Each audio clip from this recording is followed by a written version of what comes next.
Well, everyone, it's time for us to go ahead and compare the iPhone 14 and the iPhone 10 and see which specific phone is a better one for you. Now, if you want to pick up either one of these phones, links will be down in the description. You can get them from there and you can help support the channel at the same time.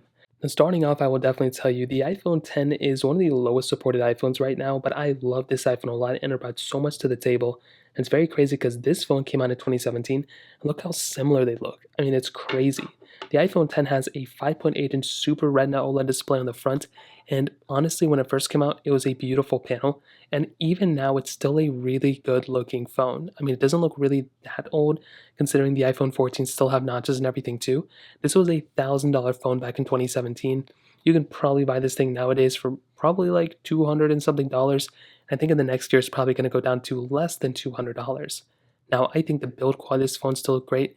The notch is a little bit dated, but honestly, the current iPhone 14 still has a notch, and it's not even that much better of a notch.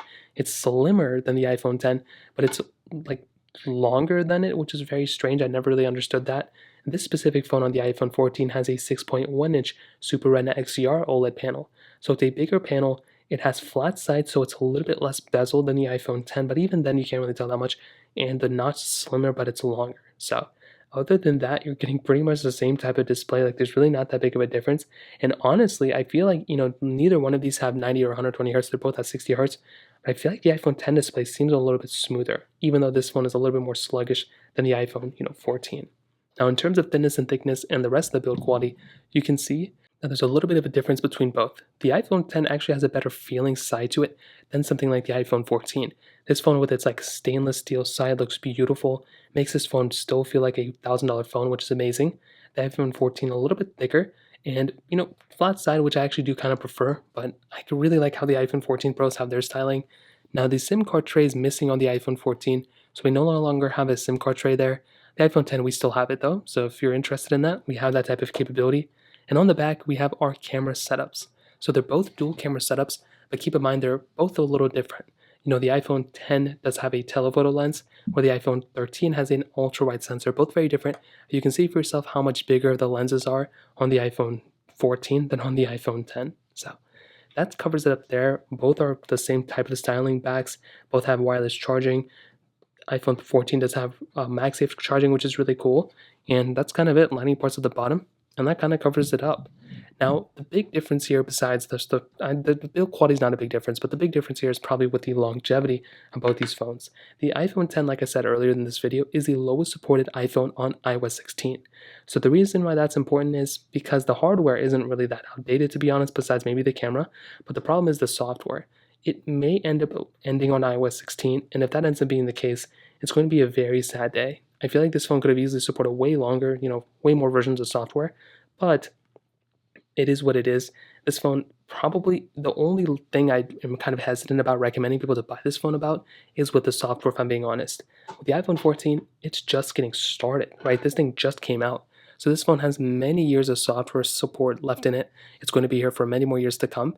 And that's why a phone like this is probably going to be worth buying for the next 2 to 3 years, like a no-brainer in my opinion. So in terms of that kind of covers it up there.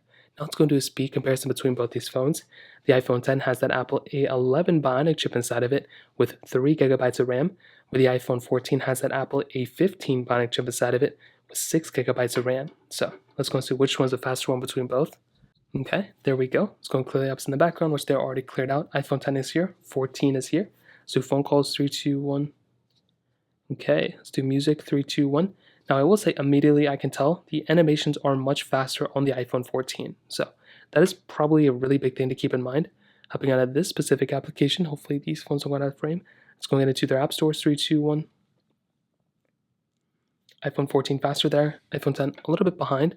Scrolling through, it's weird because the animations seem about the same or smoother on the iPhone 10, but it's not until we hop out of applications that you can kind of tell a difference. Clock, 3, 2, 1.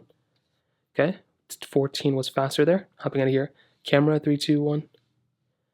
Okay, let's go and take a photo, 3, 2, 1. Let's go and open up said photo.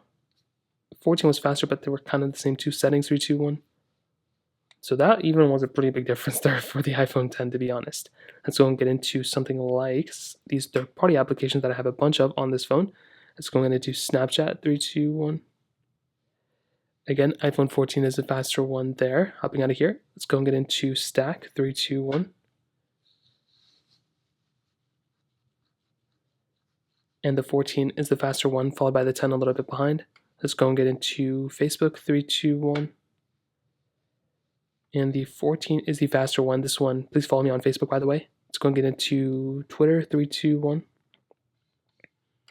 iPhone 14 again is the faster one there. Hopping out of here, let's go and get into Snake vs. Blocks 3, 2, 1. So even here you can tell there's a pretty big difference from the loading of the panel that. So in this one we get into the game. A lot of glitches going on in the beginning of the iPhone 10 as you guys can see. Let's go and hop out of here. Definitely the 14 was noticeably faster there. Thank you, 3, 2, 1. And again, here we go. The iPhone 14 is the faster one again. And the iPhone 10 a little bit behind. Let's go into Netflix, 3, 2, 1. And we're kind of seeing the consistent winner here, which is a good thing. The 14 should be the faster one. And I think the iPhone 10 honestly did a really decent job too. Temple Run 2, 3, 2, 1. I think when it comes down to it though, the 14 this is where it starts to shine. Even though it has the same chipset as the iPhone 13, this on the performance side is where the iPhone 14, performance and longevity with the software are really the main takeaways here, and maybe the camera and battery life. But other than that, I mean, like the iPhone 10 is still a very, very decent phone for that price tag, which is very interesting. So in terms of that, that kind of covers up the speed comparison. The iPhone 14 definitely wins. It's not that it's not close, but the 10 is just noticeably slower than the iPhone 14. So that kind of covers it up there. In terms of the camera setups, like I said before, dual camera setups on both, but the iPhone 14 has a wide and an ultra-wide lens, where the iPhone 10 has a wide and a telephoto lens. Both can do 4K at 60 on the back, but the iPhone 10 can only do 1080p on the front. The 14 can actually do 4K at 60 on the front as well. Now the 10 with its 2017 lens isn't really that bad. Like it could be way worse in my opinion, but it is starting to show its age a little bit. For one, photos and everything do look noticeably grainy, which can be kind of a big downside for a lot of people. You're also missing 4K at 60 on the front, and you're missing an ultra-wide lens. In my opinion, the ultra-wide lens is far more important than the telephoto lens in my opinion. I can zoom in a lot into a photo, but I like the ability of zooming out. And Apple has seen this, and that's why they put ultra-wide sensors on these types of phones now. But you still have things like, video mode, you still have portrait mode, and all this other stuff. But you are missing things that newer iPhones have. Even with the iPhone 14, you have things like the action mode, you have cinematic mode, you have 4K 60 on the front. You have a lot of different capability here and bigger sensors with the ultra-wide sensor. So I don't want to say the iPhone 10's camera is bad, but it's definitely not as good as something like the iPhone 14. I mean, this phone is a really good quality lens. As much as you can make fun of this phone, you can't really make fun of the camera. Like, the camera's still really good. But you can make fun of it because, it's pretty much the same camera as the iPhone 13. You have that ultra-wide sensor, which I love. Having that type of capability of zooming out into a photo is really cool, and you are getting that type of capability here. With video mode, you have the new action mode too, which is cool. You have cinematic mode, which is really awesome, which is like portrait mode for videos. So you have that type of capability on the iPhone 14, and it's a really good quality lens for the most part. Like, I really like it a lot. Is it perfect? I mean, not really. I mean, it's missing a telephoto lens. There's no 8K capability yet, but I would say for the most part, it's a pretty good quality lens, and I'm actually pretty happy about it. So to kind of sum up this video, and to be honest, I think something like the iPhone 14 is definitely the better phone for a lot of people watching this. I think this phone makes the most amount of sense, and I would probably recommend it. If you're going to go from one of these phones to the other, go to the iPhone 14. This phone makes the most amount of sense, but if you currently own an iPhone 10, going to the iPhone 13 is also a really big upgrade. So you don't have to go from the 10 to the 14. Going from the iPhone 10 to the iPhone 13, you can save some money, especially if you go in the used market, and you can buy a phone that's almost the same thing as this. I would even say going from an iPhone 10 to the 12 is probably just as big of an upgrade as going to this phone, in my opinion. So that kind of covers it up. If you have any other thoughts or questions, let me know in the comment section below. Hit the like button, that would mean so much, but definitely hit that subscribe button. More importantly than everything else, I love every single one of you guys. Hopefully I'll catch you guys in the next video. Peace out.